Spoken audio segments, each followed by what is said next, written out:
سب سے پہلے حدیث پاک کا معنی اور مفہوم سن لیں۔ اللہ کے رسول تاجدار مدینہ صلی اللہ تعالی علیہ وسلم نے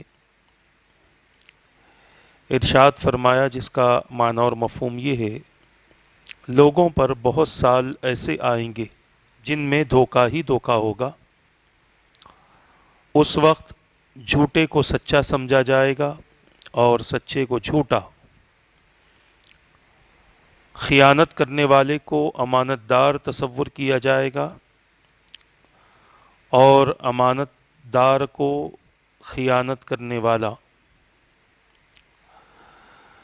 اور روئی بزا قوم کی طرف سے نمائندگی کریں گے۔ صحابہ نے عرض کیا، یا رسول اللہ صلی اللہ تعالی علیہ وسلم، روئی بزا سے کیا مراد ہے؟ تو میرے آقا صلی اللہ تعالی علیہ وسلم نے ارشاد فرمایا، وہ نااہل اور بے قیمت آدمی جو عام لوگوں کے اہم معاملات میں رائے زنی کرے۔ اس حدیث پاک کو امام ابن ماجہ نے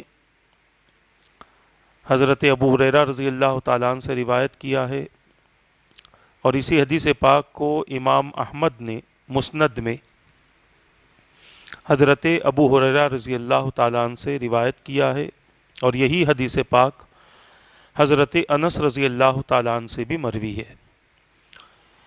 اس حدیث پاک کا مختصر سا خلاصہ سماعت فرما لیں، اور یہ بات ذہن میں رکھ لیں کہ قیامت تک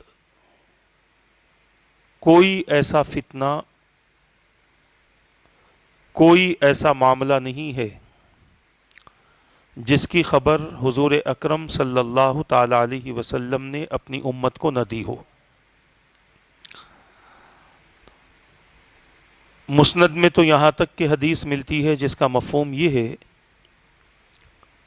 کہ اللہ کے رسول صلی اللہ تعالی علیہ وسلم نے ہم پر یہ بھی واضح فرما دیا کہ کون سا پرندہ کب پر مارنے والا ہے، یعنی قیامت تک کا علم حضور پاک صلی اللہ تعالی علیہ وسلم نے اپنے صحابہ کو دے دیا تھا۔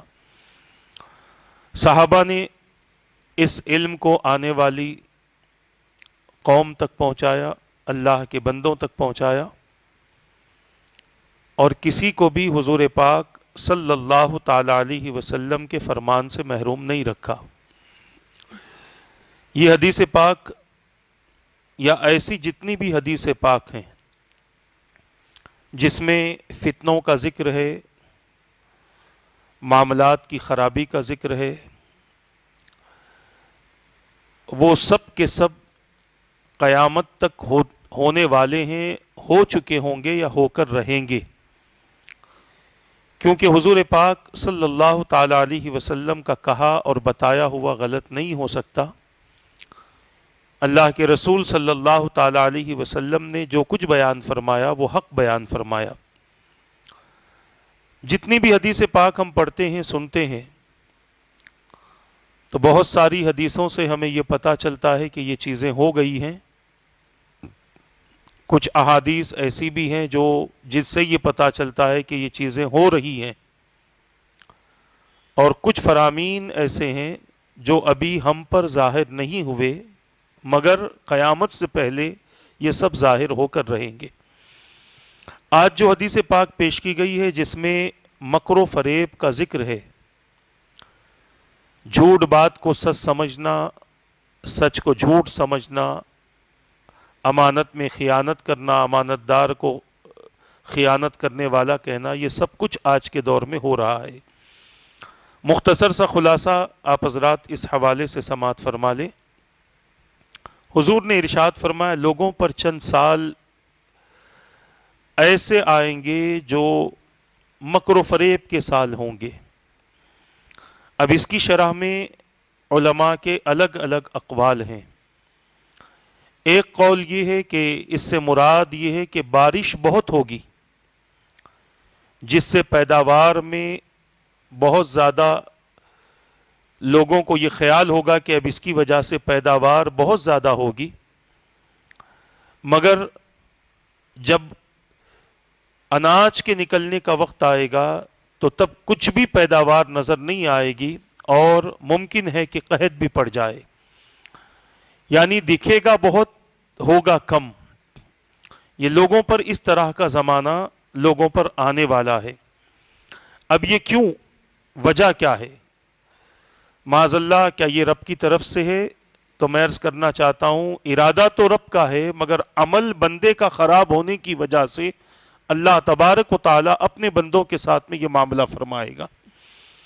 اسی طرح بعض حضرات کہتے ہیں کہ اس کا مطلب یہ ہے کہ بارش کی کمی کی وجہ سے کھیتیاں اور باغات اور ندی نالے سب کے سب خشک ہو جائیں گے، بارش کی کمی کی وجہ سے۔ یہ دونوں چیزیں ہم دیکھ رہے ہیں۔ ابھی آج کل کی رپورٹ ہی آپ نے سنی ہوگی کہ ایک علاقہ ہے جہاں پر دھان پک رہی تھی، اناج نکلنے والا تھا، اولے گرے اور پورا کا پورا تباہ ہو گیا۔ آسمان سے اولے گرے، بارش اس انداز کی ہوئی کہ سب کا سب تباہ ہو گیا۔ اسی طرح ہم یہ بھی دیکھتے ہیں کہ کہیں کہیں بارش کی بہت زیادہ کمی ہوتی ہے اور اس کمی کی وجہ سے زمین سے اناج برابر نہیں نکلتا، باغ میں پھل برابر نہیں نکلتے، اور بہت سارے علاقوں میں جب ہم گھومتے ہیں تو ہم اپنی آنکھوں سے دیکھتے ہیں کہ بہت بڑی بڑی ندیاں سوکھ چکی ہیں، نالے سوکھ چکے ہیں۔ تیسری بات، اس کا مفہوم یہ مراد لیا جاتا ہے کہ لوگوں پر ایسا زمانہ بھی آئے گا، ایسے زمانے آتے رہیں گے، آئے گا نہیں آتے رہیں گے، جن میں دھوکہ اور فریب زیادہ ہو جائے گا، مکاری کے بازار گرم ہوں گے، سچ جھوٹ کفر ایمان حق و باطل میں امتیاز کرنا دشوار ہو جائے گا، فرق کرنا دشوار ہو جائے گا کہ کیا چیز سچ ہے کیا چیز جھوٹ ہے، کفر اور ایمان میں بھی فرق کرنا دشوار ہوگا۔ اور آج وہ زمانہ ہم اپنی نگاہوں سے دیکھ رہے ہیں، ہم اپنی آنکھوں سے دیکھ رہے ہیں۔ بہت سارے مسلمان آج ایسے بھی ہیں جو ظاہری طور پر مسلمان ہیں، نام کے مسلمان ہیں، مگر مذہب سے ان کا ویسا تعلق نہیں ہے جیسا تعلق اسلام اپنے ماننے والے کو رکھنے کا حکم دیتا ہے۔ بس ایک برائے نام مسلمان ہیں اور پھر باوجود مسلمان ہونے کے ایسی چیزوں کو پسند کرتے ہیں جن کو اللہ نے، اللہ کے رسول نے ناپسند کیا ہے، اور اس کے باوجود اپنے ایمان کے سب سے بڑے دعوے دار ہیں، اپنے اسلام کے سب سے بڑے دعوے دار ہیں۔ میں صرف اشارہ دے رہا ہوں، آج کسی کی نظر سے کوئی چھپا ہوا نہیں ہے، ہر کوئی اپنی نگاہوں سے ان چیزوں کو دیکھ رہا ہے، تو لہٰذا ان چیزوں میں فرق ختم ہو جائے گا، اور پھر معاملہ یہ ہوگا کہ لوگ اپنے ایمان کی آڑ میں، یعنی ظاہری طور پر اپنا ایمان پیش کریں گے اور اپنے ایمان کی آڑ میں لوگوں کے سامنے سچ یا جھوٹ کو سچ ثابت کرنے کی کوشش کریں گے، یا پھر اپنے کفر کو ایمان ثابت کرنے کی کوشش کریں گے۔ تو لہٰذا یہ زمانہ ہر کچھ وقت کے بعد میں آتا ہے۔ حضور پاک صلی اللہ تعالی علیہ وسلم کے زمانے میں بھی ایسے افراد تھے جن کو ہم منافقین کہتے ہیں۔ ان منافقین کی کیفیت یہی تھی کہ وہ لوگ ایمان والوں کو دھوکے دیتے تھے۔ اسی لیے تو قرآن نے آغاز ہی میں فرما دیا کہ تم قرآن پڑھو تو شروع ہی میں جان لو کہ تمہارے اندر میں رہنے والے کچھ افراد ایسے بھی ہوتے ہیں کہ جن کے دلوں میں ایمان نہیں ہوتا، باتیں بڑی بڑی ہوں گی، آخرت کا تذکرہ کریں گے، آخرت کی باتیں کریں گے۔ وَمِنَ النَّاسِ مَن يَقُولُ آمَنَّا بِاللَّهِ وَبِالْيَوْمِ الْآخِرِ وَمَا هُمْ بِمُؤْمِنِينَ، لوگوں میں سے کچھ لوگ یہ جو کہتے ہیں کہ ہم آخرت پر ایمان لائے، ہم اللہ پر آخرت پر ایمان لائے، وہ مومن نہیں ہے۔ کون سی چیز انہوں نے چھوڑ دی؟ تو رسول پاک کی رسالت کا اقرار انہوں نے چھوڑ دیا، اس وجہ سے وہ مومن نہیں ہے۔ یخادعون اللہ والذین آمنوا، اللہ کو اور ایمان والوں کو دھوکہ دینے کی کوشش کرتے ہیں۔ وما یخدعون الا انفسهم وما یشعرون، وہ اپنے آپ کو دھوکہ دیتے ہیں، انہیں خود کو پتہ نہیں ہے۔ تو بتانے کا مقصد یہ ہے کہ کچھ لوگ یہ ہر زمانے میں رہے ایسا دھوکہ دینے والے، ایسا مکر کرنے والے، کبھی انفرادی طور پر ایسے افراد رہے، کبھی اجتماعی شکل میں ایسے افراد رہے، کبھی حکومت کی سطح پر، یعنی حکومت بھی ایسی تھی جو اس طرح سے لوگوں کو دھوکہ دیا کرتی تھی، اور اس دور میں اگر ہم دیکھتے ہیں تو یزید کا نام سب سے پہلے آتا ہے کہ جس نے اسلام کے نام پر لوگوں کو دھوکہ دیا، ایمان کے نام پر لوگوں کو دھوکہ دیا، اور اپنے مکر و فریب سے اس نے دین کو بدلا، حلال کو حرام کیا، حرام کو حلال کیا، صحیح کو غلط کیا، غلط کو صحیح کیا، سچ کو جھوٹ، جھوٹ کو سچ کیا، کفر کو ایمان اور ایمان کو کفر کر دیا۔ اس طریقے سے بہت ساری باتیں اس کی دور حکومت میں ملتی ہیں۔ تو ایسے معاملات ہر دور میں رہیں گے۔ انسان اپنی نگاہوں سے دیکھے گا کہ کس طرح سے بڑے اطمینان اور بڑے آسانی کے ساتھ دھوکہ دے دیا جاتا ہے، بات کچھ چلتی ہے، بدل دی جاتی ہے، اور کچھ ہی وقت میں انسان لوگوں سے دھوکے کا شکار بن جاتا ہے۔ تو عرض کرنا یہ ہے کہ دھوکہ بڑا عام ہوگا قیامت سے پہلے، اور اس دھوکے سے عوام تو دور کی بات ہے، جو ذمہ داران ہیں وہ بھی اس دھوکے سے محفوظ نہ رہ پائیں گے۔ وہ بھی لوگوں کے ساتھ رہ کر وہ بھی اس دھوکے میں مصروف ہو جائیں گے، اس کا شکار بھی ہوں گے اور لوگوں کو اس کا شکار بھی کریں گے۔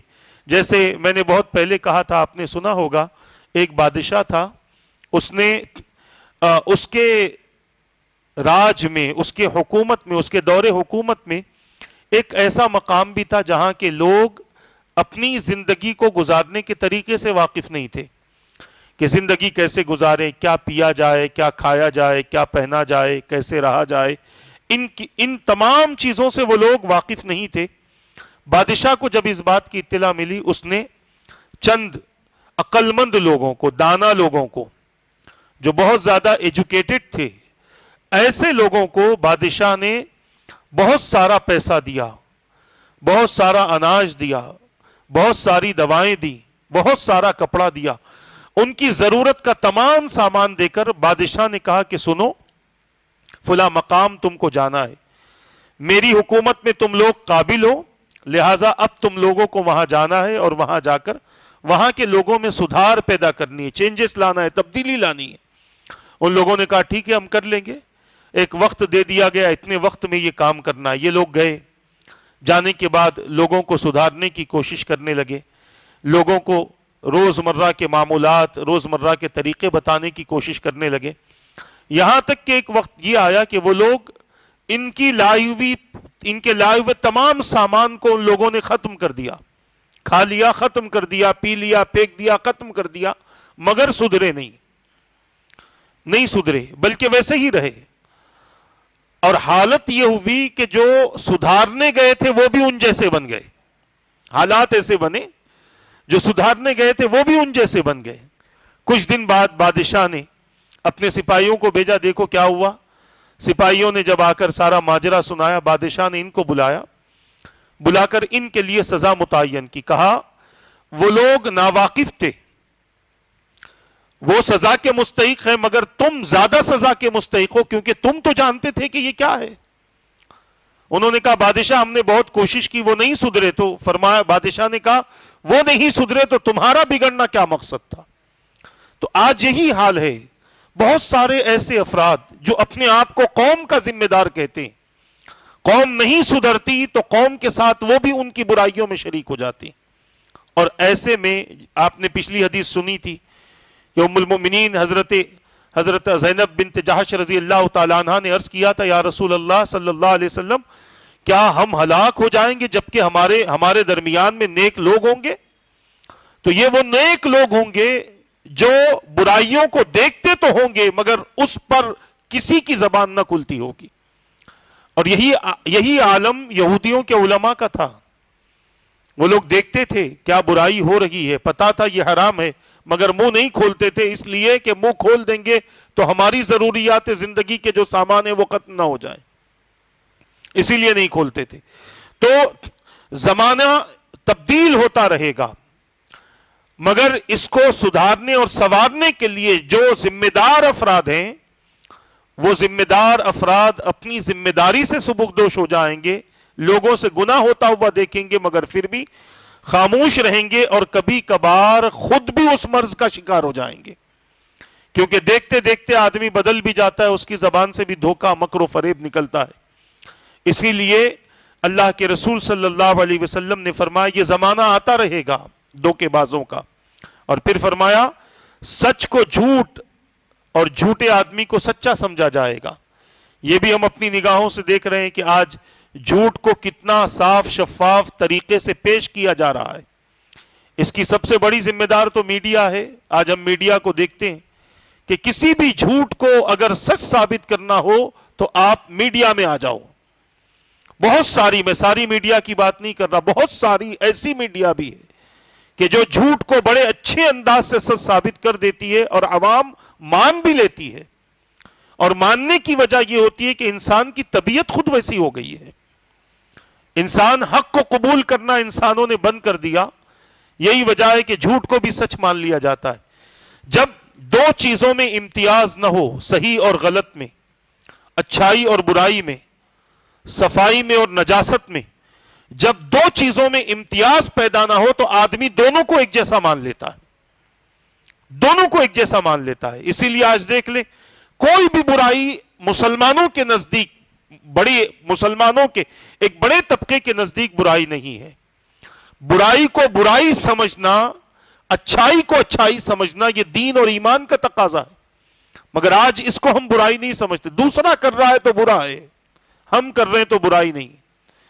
ایک صاحب کسی کی شادی میں گئے، بینڈ باجا بجا تو کتنا غلط کر رہے ہیں دیکھیے آپ، اور جب اپنے گھر کی شادی ہے تو نہیں، بچوں کی خوشی ہے۔ تو یہ برائی کو جب تک برائی نہ سمجھا جائے گا، سچ کو جب تک سچ اور جھوٹ کو جب تک جھوٹ نہ سمجھا جائے، اور اگر ان دونوں کے درمیان میں فرق ختم ہو جائے تو سچ کیا ہے جھوٹ کیا ہے پتہ ہی نہ چلے۔ اور آج ایسی ہی ملاوٹ دونوں میں ہو گئی ہے۔ دودھ میں پانی ملایا جاتا ہے، پانی میں دودھ ملایا جاتا ہے، بن جاتا تو دودھ ہی ہے۔ یہ ملاوٹ انسان کی زندگی کو خراب کرتی ہے، انسان کے جسم کو اور انسان کی روح کو خراب کرتی ہے۔ اسی لیے جو بات حق ہو اسے قبول کرو، چاہے کتنی ہی تکلیف کیوں نہ ہو۔ مولا علی رضی اللہ تعالیٰ عنہ کا ایک فرمان ہے، بہترین آدمی وہ ہے جو حق کو قبول کرتا ہے۔ بہترین آدمی ہے حق کو قبول کرنے والا۔ حالانکہ یہ کام بڑا مشکل ہے، مگر اس کے باوجود حق کو قبول کرنا اللہ تبارک و تعالیٰ کی رحمت اور نعمت کے پانے کا سبب بنتا ہے۔ حالانکہ حدیث پاک کی تشریح بہت زیادہ ہے، مگر میں آخری باتوں کی طرف آؤں۔ اسی طرح سچ اور جھوٹ میں فرق مشکل ہو جائے گا، اسی طرح امانت میں اور خیانت میں بھی فرق مشکل ہو جائے گا کہ کیا چیز امانت ہے اور کیا چیز خیانت ہے۔ امانتیں تو، امانت کے تعلق سے تو حضور نے فرمایا کہ سب سے پہلے میرے بعد میری امت سے جو چیز اٹھائی جائے گی وہ امانت ہے۔ امت میں سے جو چیز اٹھائی جائے گی وہ امانت ہے۔ آج امانت میں مسلمان کتنا مضبوط ہے اور کتنا کمزور ہے خود دیکھ لیں۔ امانتیں بہت ہیں، یہ نہیں کہ کوئی پیسہ لا کر رکھے تو ہی امانت ہے، ورنہ ہم کہہ رہے ہمارے پاس میں تو کوئی لا کر رکھتا نہیں، امانت کیا کریں۔ امانت صرف کوئی کسی کی دولت لا کر رکھنا، کسی کے جائیداد کے پیپر رکھنا، یہ امانت نہیں۔ جسم میں بہت ساری ایسی چیزیں ہمارے پاس ہیں جو اللہ نے ہمیں امانت کے طور پہ دی ہے۔ یہ سر کے بال، یہ خدا کی امانت ہے۔ یہ آنکھوں کی پلکیں اور اس کے اوپر کی بہویں، یہ خدا کی امانت ہے، خدا نے دی ہے نا، ہماری اپنی اگائی ہوئی نہیں ہے۔ ہماری اپنی اگائی ہوئی ہوتی تو یہ امانت نہ ہوتی، یہ ہماری اپنی ہوتی، ہماری ملک ہوتی، ہم جیسے چاہے اس کو یوز کر سکتے، استعمال کر سکتے۔ دیا خدا نے ہے تو اس کا جواب بھی خدا کو دینا ہے۔ جو عورتیں اپنے بہوؤں کے بالوں کو نکالتی ہیں، چھلوا دیتی ہیں، اپنے پلکوں کے بالوں کو نکلوا دیتی ہیں، چھلوا دیتی ہیں، جو مرد اور جو عورتیں اپنے سر کے بالوں کو رنگ برنگے کر کے جانوروں جیسی شکلیں بنا رہے ہیں، یہ سب امانت ہے خدا کی۔ اور اللہ فرماتا ہے ان اللہ یأمرکم ان تؤدوا الامانات الی اہلھا، بے شک اللہ تمہیں حکم دیتا ہے کہ اس کی امانت، اس کی دی ہوئی، یعنی امانت کو اس کا جو اہل ہے، جس نے دیا ہے، اس تک ویسے ہی واپس کی جائے۔ معنی اور مفہوم عرض کر رہا ہوں۔ مگر آج ہم دیکھ لیں جسم میں کتنی، آنکھ خدا کی امانت، ناک خدا کی امانت، کان خدا کی امانت۔ اب امانت دے دی ہے تو طریقے بھی بتا دیے، کان سے سننا کیا ہے، آنکھ سے دیکھنا کیا ہے، زبان سے بولنا کیا ہے، سر کیسے رکھنا ہے، اور اس کو بتانے کے لیے اللہ نے اپنے حبیب کو لباس بشریت میں بھیج دیا۔ تاکہ تم دیکھ لو میرے حبیب کو میرے حبیب نے کیا کیسے۔ امانت، یہ ہمارے جسم کے اندر بھی بہت ساری چیزیں ہیں، اس کے علاوہ معاملات میں امانت ہے، سیاست میں امانت ہے، تجارت میں امانت ہے، گھر والوں کے حقوق کی ادائیگی کے وقت میں امانت ہے۔ ان تمام چیزوں کو دیکھنا ضروری ہے، اور جب امانت میں خیانت عام ہو جائے تو یہ قیامت کی سب سے بڑی نشانی ہے۔ قیامت کے قریب انسان اس وقت پہنچ جاتا ہے جب وہ امانت میں خیانت کرنے لگتا ہے۔ اسی طرح سب سے آخری بات جو حضور نے بیان فرمائی، نااہلوں کا تسلط، یعنی جو ایسے افراد جو ظاہری طور پر تو بڑے اچھے نظر آتے ہیں، جن کے چہرے، جن کے لباس، مگر حقیقت میں ان کے اندر جہالت بھری ہوئی ہے، انسانیت ان کے اندر نہیں، کسی کام کے اہل نہیں، بس ان کا ایک ہی مقصد ہے کہ اپنی زندگی کو اچھی بناؤ، چاہے اس سے دوسروں کی زندگیاں خراب ہوتی ہوں یا تباہ ہوتی ہوں۔ ایسے افراد آج ہمارے معاشرے میں موجود ہے۔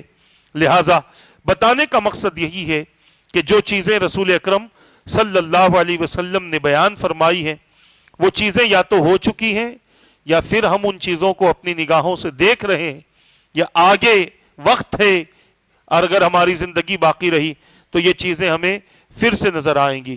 اللہ تعالیٰ دور حاضر کے فتنوں سے ہماری حفاظت فرمائے، حدیث نبوی پر عمل کرنے کی توفیق عطا فرمائے، حضور کے فرمان کے مطابق رب قدیر ہم سب کو زندگی عطا فرما، ہماری نسلوں کو بھی مولا ہر فتنے سے محفوظ فرما دے، ہر اچھائی پر عمل اور ہر برائی سے ہماری حفاظت فرما، برحمتک یا ارحم الراحمین۔